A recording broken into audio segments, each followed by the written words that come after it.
তৌফিক না দিতেন আমার কি ক্ষমতা ছিল? আরেকটু জোরে বলেন। এই মাহফিলে আপনারা এসেছেন, এই মুহূর্তে আপনারা সবাই জান্নাতি। সুবহানাল্লাহ বলেন না? শুকরিয়া আদায় করার দরকার আছে না নাই? এখন আপনাদের অনেকের প্রশ্ন হতে পারে যে হুজুর এখানে অনেকে লোক আছে ইশারের নামাজই পড়ে না, আছে না নাই? পাঁচ ওয়াক্ত নামাজ পড়ে না এমন লোক আছে না নাই? তাহলে সে লোক জান্নাতে যায় কিভাবে? প্রশ্ন হতে পারে না? আচ্ছা বলেন, আমি আপনি আমরা প্রত্যেকটি আদম সন্তান যখন মায়ের পেট থেকে আসে তাদের আমলে কি কোনো পাপ থাকে? আরেকটু জোরে বলেন। এই শৈশবকালে যে সন্তানেরা মারা যায় তারা পাপিষ্ঠ নাকি নিষ্পাপ? আরেকটু জোরে বলেন। পৃথিবীতে আসার পরে আদম সন্তানের কয়েকটা সুযোগ আল্লাহ দেন। তার এক নাম্বার হলো, আপনি যখন মায়ের পেট থেকে আসেন ওই সময় আপনার আমার আমলে কোনো পাপ নেই, ছিল না, থাকবেও না। পাপ হয় কখন? বয়স হওয়ার পরে। কখন? এই জন্য আমাদের দেশে একটা গান বাজে, মানুষ নিষ্পাপ পৃথিবীতে আসে, কাউকে দিও না দোষ পিতার দোষে, মানুষ নিষ্পাপ পৃথিবীতে আসে। ঠিক না? কারণ সবাই নিষ্পাপ হয়ে আসে। বড় হওয়ার পরে বাপের আচরণ, বাবার চরিত্র, বাবার চলার গতি অনুযায়ী সন্তান বিভিন্ন পথে, বিভিন্ন খারাপ পথে চলে যাবে। কোনো কথা ঠিক না? এই কারণে সবাই নিষ্পাপ আসে, পাপের দিকে যায়। কার অপরাধে? বাবার অপরাধে। মার পেট থেকে বের হয়ে আমরা, আমার মায়েরা যারা এসেছেন সবাই আমরা নিষ্পাপ। এইরকম নিষ্পাপ হওয়ার জন্য পৃথিবীতে কয়েকটা চান্স, কয়েকটা সুযোগ আল্লাহ দেয়। চিৎকার দিয়ে বলেন আলহামদুলিল্লাহ। তার ভিতরে একটা, যখন আপনি কোন কোরআনের মাহফিলে আসেন, কোথায় আসেন? আরেকটু জোরে বলেন। আল্লাহ নবী সাল্লাল্লাহু আলাইহি সাল্লাম বলেন, মুসলিম শরীফে হাদিসটা এসেছে, হাদিসটা হাদিসে কুদসি। হাদিসটার নাম কি?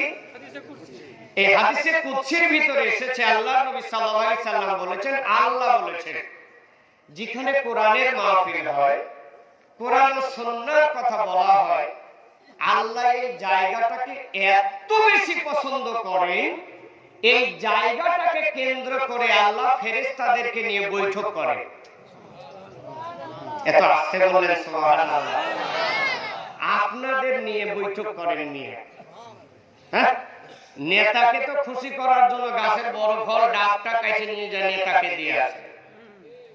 ওই যতক্ষণ ফল আপনার সামনে আছে ততক্ষণ নেতা আপনার মনে আছে।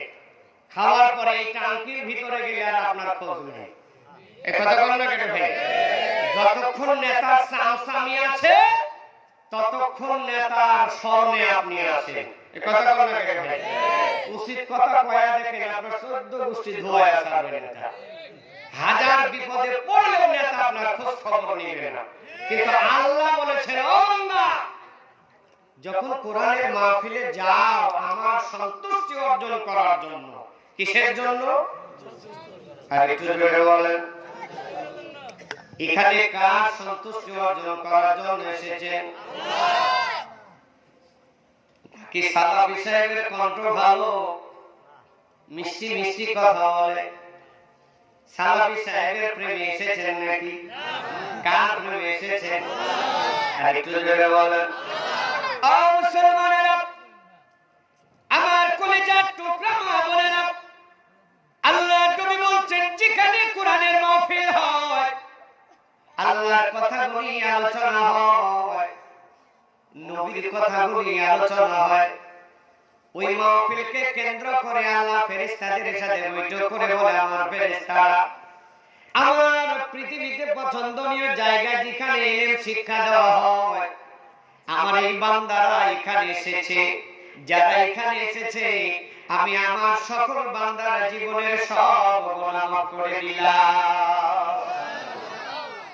যতক্ষণ বসে থাকবে তারা যা যা চাইবে এই বৈঠকে বসে, এই সামিয়ানার নিচে বসে এই মাহফিলে বসে আমার বান্দারা যে যা চাইবে আমি আল্লাহ চাওয়া মাত্র তাদের চাওয়াটা পূরণ করে দিব। এই কথাটা সত্য না মিথ্যা? আর একটু জোরে বলেন। যারা এখনো মাহফিলে আসে নাই তারা সৌভাগ্যবান না দুর্ভাগ্যবান? আর একটু জোরে বলেন। যারা এসেছেন তারা সৌভাগ্যবান না দুর্ভাগ্যবান?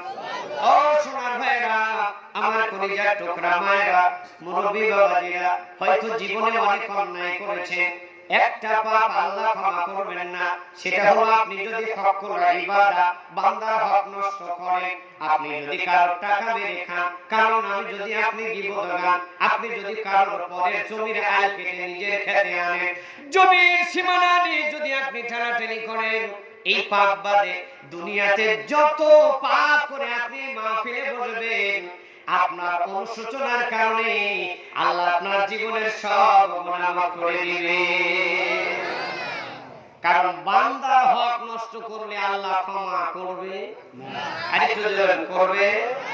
যারা ভাইয়ের জমি ফাঁকি দিয়েছেন তারা আবার মনে করেন না আমিও নিষ্পাপ। যারা পরের জমির আইল কাটেন তারা যেন ভাবেন না আপনিও নিষ্পাপ। যারা পরের জমি সীমানা ঠেলাঠেলি করেন, এক চুল পরিমাণ সীমানা ঠেলেছেন, এরা যেন ভাবেন না যে আল্লাহ আপনাকে ক্ষমা করবে। হ্যাঁ, আল্লাহর সাথে জড়িত যত পাপ সব ক্ষমা করবে। আপনার বান্দার হক নষ্ট করেছেন, এইটা নিয়ে আপনাকে বাড়িতে যেতে হবে। কথাটা মনে বোঝাতে পারিনি? বাংলা বোঝেন আপনারা? আপনার ভাষা বোঝা যায়? খারাপ লাগলো আপনাদের?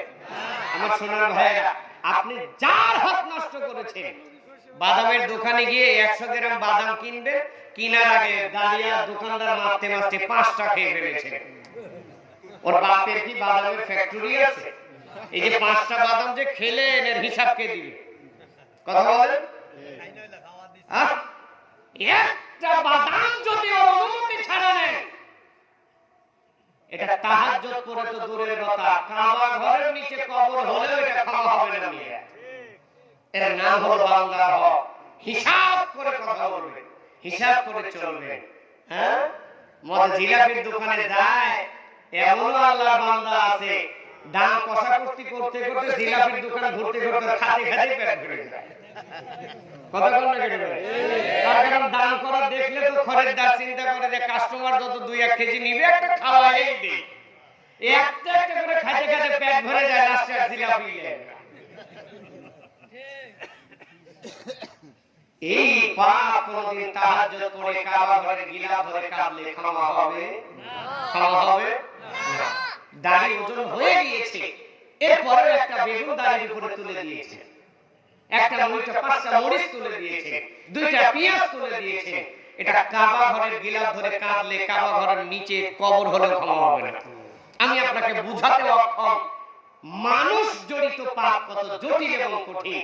যার কাছে করেছেন তার কাছে আগে ক্ষমা চাইতে হবে। এটা আওয়াজ দেন না কেন? এছাড়া যত পাপ করেছেন, নামাজ পড়েন নাই, রোজা করেন নাই, হজ করেন নাই, যাকাত দেন নাই, শিরক করেছেন না বুঝে, এখানে বসে থেকে যদি অনুতপ্ত হন, আল্লাহ জীবনে নামাজ পড়ি নাই আর ছাড়ব না, আল্লাহ বলছেন পিছনে সব ক্ষমা হয়ে যাবে। আমার ভাইয়েরা, শুধু তাই নয়, আল্লাহ যখন ফেরেশতাদের সামনে বলে আমার বান্দারা, আমার ফেরেশতারা উপস্থিত সকলের পাপ ক্ষমা করে দিলাম, এমন সময় ফেরেশতারা বলে আল্লাহ এখানে যারা এসেছে সবাই তো আপনাকে খুশি করার জন্য আসে নাই। কথা ঠিক না ঠিক? এমন কিছু মানুষ এসেছে, বাজারে এসেছিল দোকান করার জন্য, বাজার করার জন্য, আর নয় এসেছিল যাই দেখি কয়জন মানুষ হয়েছে, হুজুরের আলোচনা ভালো লাগছে, আবার একজন এমন একটা মানুষের সাথে দেখা হয়েছে, মাহফিলে না বসলে কালকে সমালোচনা হবে, এই কারণে বসেছে। আল্লাহ আপনার সন্তুষ্টি অর্জন করার জন্য বসে নাই, তাহলে তাদের কি হবে? আল্লাহ বলছেন আমার ফেরেশতারা, এইটা হলো আমার সবচেয়ে পছন্দের জায়গা, এই জায়গাতে আমার কিছু আমার প্রিয় বান্দা আছে যাদের আমি সবচেয়ে ভালোবাসি। সুবহানাল্লাহ। যাদের পরিচয় আল্লাহ বলছেন আদাতুল ইবাদিয়া সলিহিন, তারা হলো আমার নেককার বান্দা, মুমিন বান্দা। এই মাহফিলে, এই বৈঠকে, এই সামিয়ানার নিচে এমন কিছু মুমিন আমার ভালোবাসার বান্দা ছেড়ে আমার এই বান্দাদের সংস্পর্শে যেই আসবে সে কেমন আমি দেখব না। এই মুমিন বান্দাদের সংস্পর্শে আসার কারণে আমি তাদের সব গুনাহ মাফ করে দিব। খুশি হন না? আর একটু জোরে বলেন না? খালি খুশি করলেই হবে? যে খুশি করলো তার কৃতজ্ঞতা প্রকাশ করা লাগবে না? আলহামদুলিল্লাহ একটু জোরে বলেন না রে ভাই? তাহলে আল্লাহ যদি এখন ক্ষমা করে, এই মুহূর্তে আপনারা জান্নাতি না জাহান্নামী? এরপরে মাহফিল থেকে বের হয়ে যারা মাল টানবে, মাল বুঝেন না? হ্যাঁ, পৃথিবীতে যত ইঞ্জিল আছে ওর ধোঁয়া বের হয় কোন দিক দিয়ে? পাছা দিয়ে। আর আদম জাত এরা ধোঁয়া বের করে